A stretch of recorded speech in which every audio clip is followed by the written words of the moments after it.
Bonjour à tous, aujourd'hui on se retrouve pour une nouvelle vidéo.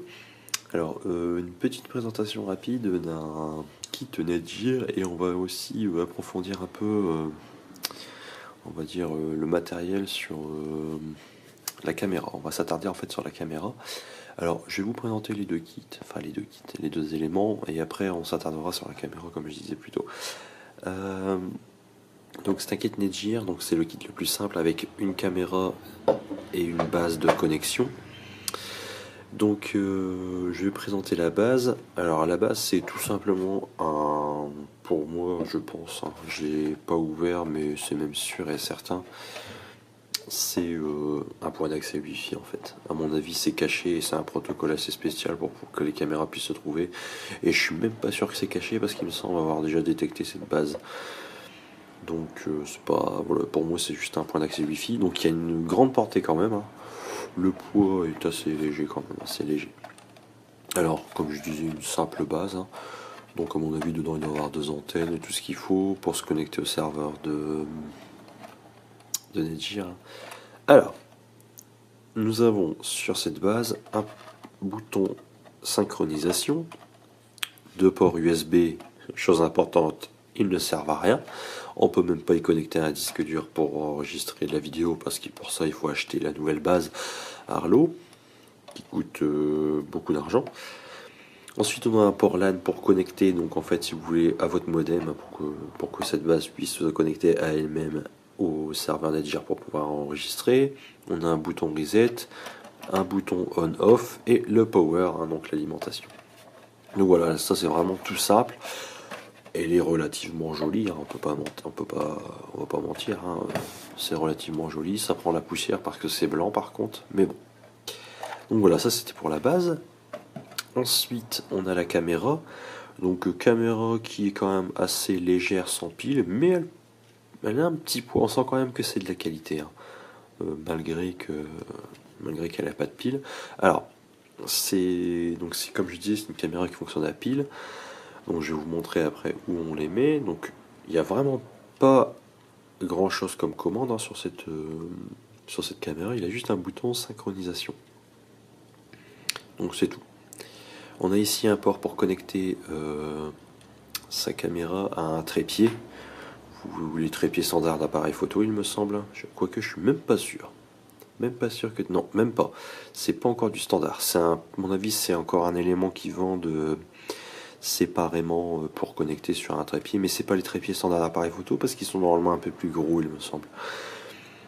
Alors, cette caméra fonctionne avec des piles. Hop, j'ai bougé la caméra, excusez-moi. Donc avec des piles comme ceci, donc c'est des... Alors, hop, donc là, celles qui sont fournies, c'est des Duracell, donc ultra lithium, donc c'est des batteries au lithium. Et c'est des CR17 345. Donc je vais faire un petit zoom, voilà. Donc CR17 345. Donc là, ici, on a la date limite d'utilisation optimale, quoi. Mais je pense que c'est la date tout simplement où elles sont plus bonnes. Donc voilà, donc c'est 4 piles comme ceci. Alors on les met où? On les met ici. Donc ici, donc vous pouvez voir, il y a un petit couvercle qui est étanche, hein, parce que cette caméra est étanche. Donc on a un petit loquet là, ici. Donc je vais essayer de vous montrer quand même. Donc voilà, il faut glisser comme ça. Alors c'est pas évident de vous montrer devant, voilà, devant l'appareil photo. Donc il suffit de le glisser comme ça et de tirer. Alors mes mains glissent par contre, donc c'est pas évident. Donc on peut voir quand même que c'est assez solide. Voilà. Tac, et là on ouvre et on met les piles. Donc tout simplement. Et ensuite on se dirige sur le site pour la configurer. Et c'est vraiment tout simple. Ça c'est vraiment un bon point. Mais aujourd'hui on n'est pas là pour faire un peu une présentation parce qu'il y a eu pas mal de tests. C'est qu'en fait cette caméra, il y a quelques jours, m'a annoncé qu'elle avait plus de piles. Elle a franchement pas servi beaucoup, donc ça consomme quand même, hein, parce que je trouve qu'elle a pas vraiment servi beaucoup, même si elle était en fait, si vous voulez, en veille. En gros, je l'avais mis en veille. Je pensais que ça allait être en veille à un moment, mais non. Et pouvoir l'utiliser seulement quand je ne suis pas chez moi, mais malheureusement, en fait, non. Elle s'est vraiment bien déchargée, mais très très vite. Et du coup, il faut racheter les piles, et elles coûtent très cher ces piles. Mais en fouillant, en fait, si vous voulez, j'ai découvert qu'il y avait un semblant de port USB là. Donc on va essayer de le retirer. Hein, et on va voir un peu si on peut l'alimenter, la caméra. Et donc on verra ça. Et je pense que c'est possible, même si elle risque d'être sous-alimentée. Donc j'ai cherché aussi un peu sur internet en attendant, et apparemment il y a une personne qui a réussi. Mais au départ, en fait, si vous voulez, moi j'ai découvert qu'il y avait un port USB derrière, sans regarder sur internet, si vous voulez. Et bon, ça va. C'est pas une découverte, voilà, hein, j'ai pas découvert l'Amérique, hein, mais voilà. Alors, on va se retrouver tout de suite pour essayer d'ouvrir le petit cache USB, et on va voir un peu si on peut. Alors, on va prendre pour ça un tournevis avec un petit. J'ai encore touché la caméra, mais on va prendre un petit truc plat là. Peut-être un petit truc comme ça devrait le faire. Donc, tournevis Fixit hein, en attendant, que j'ai pas encore présenté sur le site, je crois. Alors, on va essayer d'y accéder. Alors, on va pas démonter la caméra parce que bon, ça coûte assez cher. J'ai pas envie de se casser, mais je pense qu'il y a moyen tout simplement de retirer ce petit cache pour pouvoir accéder au port USB. Je pense. Hein. Voilà, il y a moyen. Je pense qu'il y a moyen. Donc c'est pas très pratique. Voilà. Alors, donc voilà le cache. Petit cache quoi. Moi je pensais que c'était du scotch ou n'importe quoi, mais non. Alors voilà le port USB, c'est bien ce qui me semblait. Il y a un port USB. Je ne sais pas si elle va faire la mise au point, mais il y a un port. Voilà, vous le voyez là. Il y a un port USB, enfin micro USB. Donc on va essayer. Donc je vais essayer de trouver un câble. Alors un petit câble. Un petit câble, petit câble. Voilà. Donc en voilà un. On va détacher.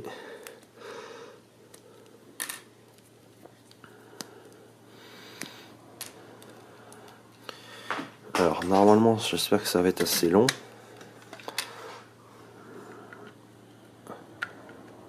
Ça marche. Donc voilà. Donc là il y a vraiment on va essayer de faire ça. Alors le problème c'est qu'ils l'ont mis à mon avis exprès, donc on va pas pouvoir fermer le capot. Mais on va essayer d'alimenter tout ça et voir un peu si la caméra fonctionne. Donc on se retrouve, donc voilà, donc ça s'est enlevé, donc j'ai branché le câble, et il ne manque plus qu'à le rallumer, donc on va le remettre dedans, et alors normalement vous allez attendre un petit bip, et en fait si vous voulez je pense que c'est le système de infrarouge qui se règle.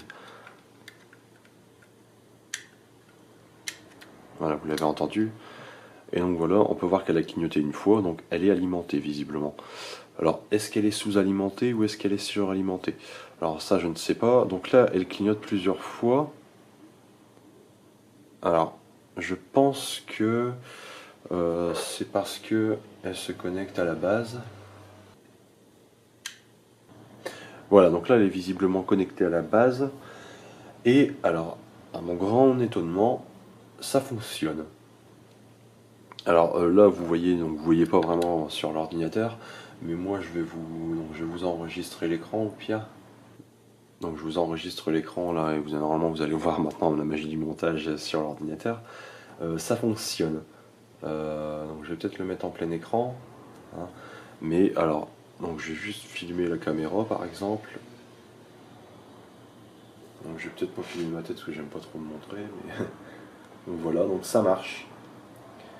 Bon moi c'est pas net parce que ça arrive pas à uploader en HD, hein, mais normalement ça arrivera à uploader en HD. Donc voilà, donc là ça marche. Donc là pourtant c'est pas alimenté. Hein, la caméra n'est pas alimentée avec les piles. Et on peut voir sur l'interface que la caméra, les piles sont à 100%. Donc ça veut dire qu'en fait, si vous voulez, l'alimentation USB suffit à alimenter les piles. À alimenter la caméra, pardon. Malgré que c'est en sous... Comment dire? En sous-alimentation. Il y a du sous-voltage, parce que tout simplement que les piles, il me semble qu'elles font plus d'un volt 5. Elles font... je ne sais pas, c'est pas marqué. 3 volts. Donc 3 et 3, 6, 7, 8, 9, 10, 11, 12. Donc ça fait 12 volts.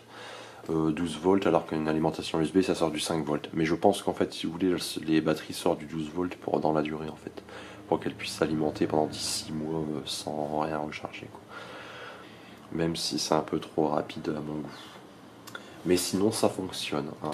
Donc je pense que certaines personnes vont modifier le capot pour pouvoir les alimenter en USB, et ça voudrait dire que les caméras, les anciennes caméras Arlo, peuvent fonctionner en micro USB.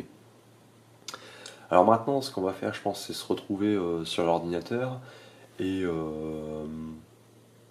regarder un peu la caméra démontée. Parce que je ne vais pas la démonter, je vais me servir d'un quelqu'un qui a un site internet qui l'a démontée. Parce qu'elle est très compliquée à démonter. Donc on se retrouve tout de suite. Donc on se retrouve devant l'ordinateur. Alors comme on peut le voir ici, donc la personne a retiré la protection en plastique visiblement donc de la caméra. Donc c'est l'enveloppe qui est en fait qui fait tout le tour. Et donc on peut voir en dessous de l'enveloppe en plastique blanc, donc on voit une enveloppe transparente où on voit l'électronique. Je ne sais pas pourquoi ce choix de la part de Netgear, je ne sais pas trop. Alors quand on ouvre la partie en plastique blanc, donc on peut voir en fait différentes nappes. Donc il y a une nappe visiblement, je pense, qui est reliée à la carte principale, et une nappe qui est reliée au système infrarouge, je pense. Donc à mon avis, ça a l'air d'être la carte principale. Donc il y a pas mal de petits chips, hein, donc c'est les composants CMS. Ouais, donc ça, je pense que c'est la carte principale, hein. Donc je suis avec vous, hein, comme vous, je découvre. Ensuite, ici, on a quoi? Donc on a, je pense, le capteur, hein, et avec un système de gestion infrarouge. Donc là, ici, on a donc la carcasse de la caméra. Donc là, ça je pense que c'est ouais, c'est l'aimant qui sert à connecter aux bases. Donc c'est les petites bases rondes pour connecter au mur. Parce que les caméras peuvent être attachées au mur, hein, bien sûr. C'est le principe d'une caméra de surveillance. Donc ça, c'est la mainboard, donc la carte mère, je pense, qui gère un peu tout. On peut voir qu'il y a des endroits où c'est non peuplé. Donc ici, on a une vue donc, sur donc, les différentes cartes. Et alors ici, je pense que c'est donc le connecteur ZIF donc, du connecteur USB, je pense. Ouais, c'est ça. Donc voilà, on a le connecteur USB donc, qui a été déporté, apparemment. Et on peut voir ici différents chips, hein. Non, c'est plutôt quand même une petite concentration de technologie, hein, cette caméra. Alors ici, alors voilà, donc là je pense que ça c'est le capteur. Visiblement, ouais, c'est le capteur. Donc c'est du CMOS, je pense. Donc en 720p. Et ici, on a donc le filtre. Donc le filtre, je pense que c'est le filtre pour la vision de nuit, hein, je pense. Ouais, ça doit être le filtre de la vision de nuit avec le mécanisme qui l'enclenche, le fameux tac, tac. Et à mon avis, c'est le système qui active et désactive la vision, qui active le filtre de vision nocturne, en fait. Je pense que c'est ça.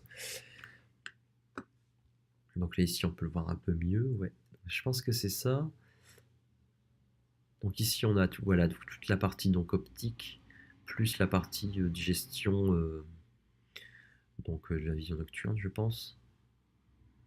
Ici, donc voilà, ça c'est la deuxième carte avec le détecteur de mouvement apparemment, hein. Donc il doit y avoir détecteur de mouvement plus luminosité, je pense. Quelque chose comme ça, hein. Là je suis pas sûr, hein. Je connais pas trop les composants comme ça. Et plus donc des LED infrarouges, ça c'est de la LED infrarouge. Donc ça c'est la vue de derrière. Ok. Donc ça c'est une vue sur la carte principale.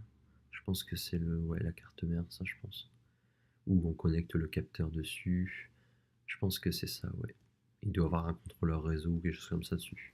Je pense. Donc ça, voilà. Donc ça c'est encore une vue sur la carte. Alors là, la personne, elle a essayé apparemment de faire comme moi, de le connecter à l'ordinateur. Donc elle a essayé de le connecter à l'ordinateur et je pense qu'elle a réussi à en tirer des infos.